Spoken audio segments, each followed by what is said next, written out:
നിങ്ങളെല്ലാവരും കേട്ടുകൊണ്ടിരിക്കുന്ന ന്യൂസുകൾ പോലെ തന്നെ വയനാട്ടിൽ അതേപോലെ തന്നെ മുണ്ടക്കൈ ഭാഗത്തൊക്കെ ഒരുപാട് പേരുടെ ജീവൻ നഷ്ടപ്പെട്ടുകൊണ്ടിരിക്കുന്നൊരു സംഭവമാണ് ഉണ്ടായിട്ടുള്ളത്.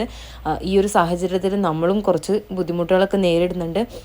വയനാട്ടിലാണെങ്കിലും നമ്മൾ ഒരുപാട് പേര് എൻക്വയറി ചെയ്തിട്ടുണ്ടായിരുന്നു, നിങ്ങൾക്ക് എങ്ങനെയുണ്ട്, ബുദ്ധിമുട്ടുകളുണ്ടോ എന്നൊക്കെ ചോദിച്ച്. എല്ലാവരോടും ഒരുപാട് സ്നേഹം. ഈ ഇതിൽ മരണപ്പെട്ട എല്ലാവർക്കും ആദരാഞ്ജലികൾ നേരുന്നു. ഒപ്പം തന്നെ നമുക്ക് നമ്മുടെ കാര്യങ്ങളായിട്ട് മുന്നോട്ട് പോകേണ്ടതായിട്ടുണ്ട്. എന്നിരുന്നാലും നിങ്ങളുടെ എല്ലാവരുടെയും കൊറിയേഴ്സ് നമുക്ക് ഡിസ്പാച്ച് ചെയ്യാൻ കഴിഞ്ഞിട്ടില്ല. എല്ലാവരും അത് മനസ്സിലാക്കി ഒപ്പം നിൽക്കുന്നു വിശ്വസിക്കുന്നു. ചുരം ബ്ലോക്ക് അങ്ങനെ ഒരുപാട് DTDC മേപ്പാടി സിറ്റുവേറ്റ് ചെയ്യുന്ന DTDC എല്ലാം ഓഫായതുകൊണ്ട് തന്നെ നമുക്ക് നമ്മളെ കൊറിയേഴ്സ് അയക്കുന്നതിൽ ലിമിറ്റേഷൻസ് ഉണ്ട്. അപ്പോൾ അതെല്ലാവരും ഒന്ന് മനസ്സിലാക്കി ഒപ്പം നിൽക്കുന്നു വിശ്വസിക്കുന്നുണ്ട്. അപ്പോൾ എല്ലാവരുടെയും സഹായ സഹകരണങ്ങൾ അഭ്യർത്ഥിക്കുകയാണ്. അപ്പോൾ എല്ലാവരും ഒന്ന് വെയിറ്റ് ചെയ്യണം. എല്ലാവരോടും സേഫായിട്ട് നിങ്ങൾ ഇരിക്കാൻ വേണ്ടിയിട്ട് ഞാൻ പ്രാർത്ഥിക്കുന്നു. എല്ലാവരും എല്ലാവർക്കും വേണ്ടി